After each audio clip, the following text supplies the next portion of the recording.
Mannered statistician for the Reds telecast, but suddenly he's also become a mild-mannered author. And this is his book, 100 Things Reds Fans Should Know and Do Before They Die. It's been out for a short time. Dusty Baker does the foreword.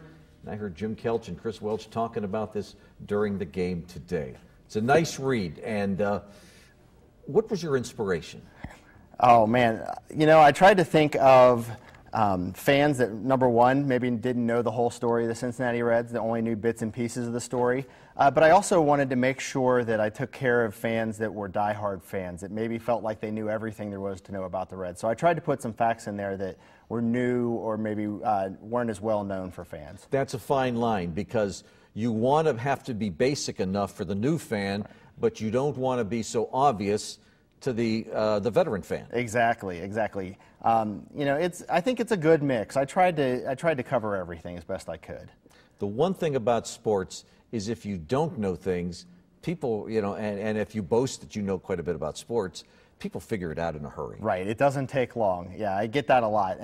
And I'm not, by far, I'm not the number one expert. You know, Greg Rhodes, who's the Reds historian, still wows me every day with his knowledge. But I tried to be as conclusive on as many of the topics in there as I could. But there's still, you know, there's 100 items in there. There's probably another 1,000 that could have ended up in the book in some fashion. So what you did is you got a bunch of them, right, and then you picked and choose the best 100 that you could think of. Right, yeah. I tried to get the best ones that were in there, everything that was most important as far as I could tell. Okay. You started with the Big Red Machine, which is the standard, but you went far afield from there.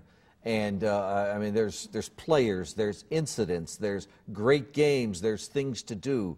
It encompasses a lot of things. Right. You know, it's kind of part history book. It's part travel guide. It's part encyclopedia. Just pick it up and flip through it as best, you know, if you just need something to read for a few minutes. It's great for that.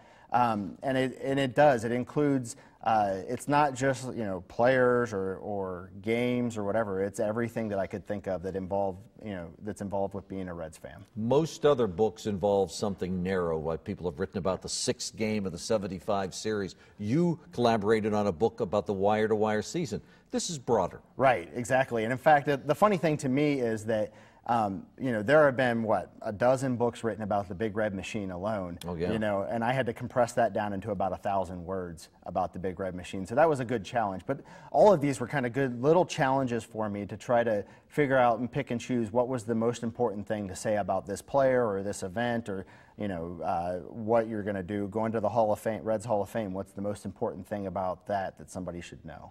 You mentioned in your introduction that maybe from 0 to 10, you weren't a big baseball fan.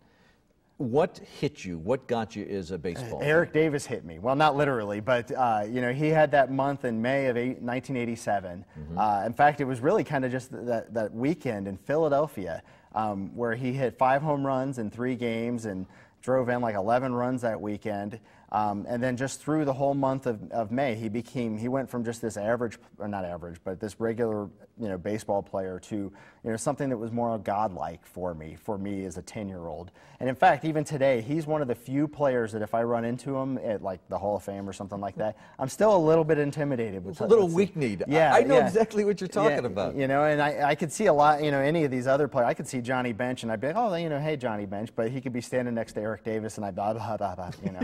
So. I hear you. I'm setting that up because I'm thinking you're a guy that, okay, you weren't saturated with the Reds from the time you were born, but you came into it, and so you could look at things and say, what's important to me might be important to other people to know. Right, and in fact, as I've talked to people about this book, the most interesting question for me is finding out who's people's favorite player were when they were a kid, because I think that tells you a lot about what kind of a fan they are and how they've developed as a fan.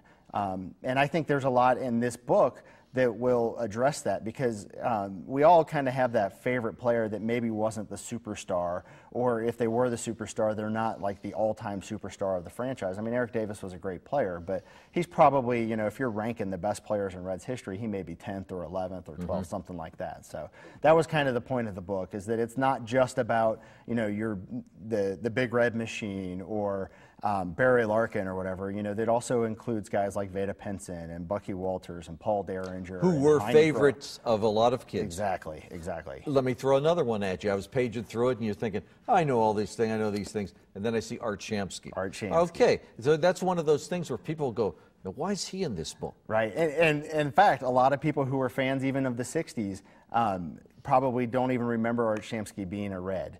But he had a day, oh boy did he have a day, where he came in, didn't even start the game that day, came in the 8th inning and hit 3 home runs.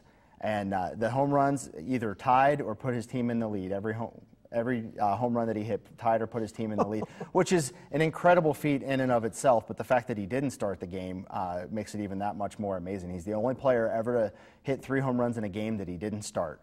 So, and that's just incredible. And then he didn't even get to start the next game. Was he from Western Hills, Shamsky? I don't believe so. Then you even go back further. A lot of people will look in Heine Groh.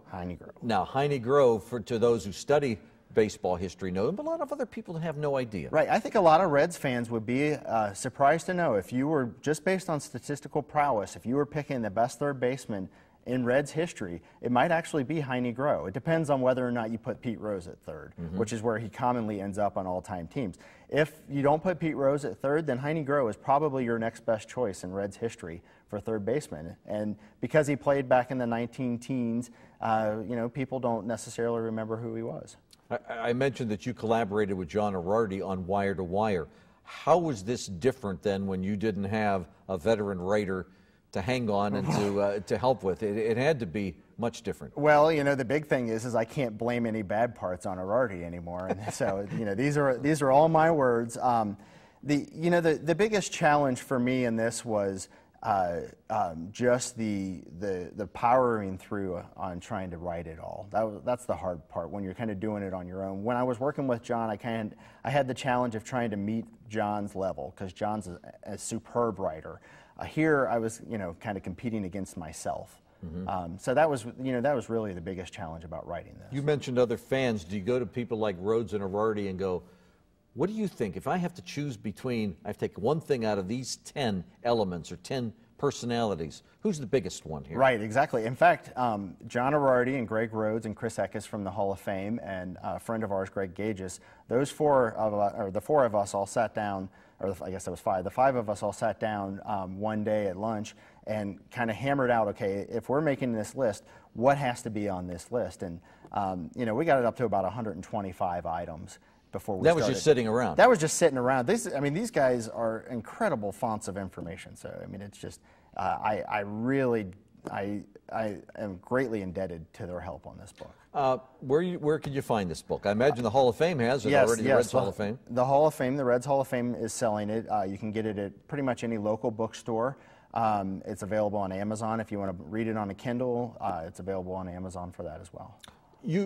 There's a lot of names in here, but as a fan, what are some of the things you should do that going to an opening day, I think, is a fairly obvious one, but what are the other things that you think really are important for somebody who wants to know about the Reds? Well, I think a good one that we're very lucky to have in this area is minor leagues. Go see some of the minor league affiliates. We're lucky enough to have the Louisville Bats close by, the Dayton Dragons are close by.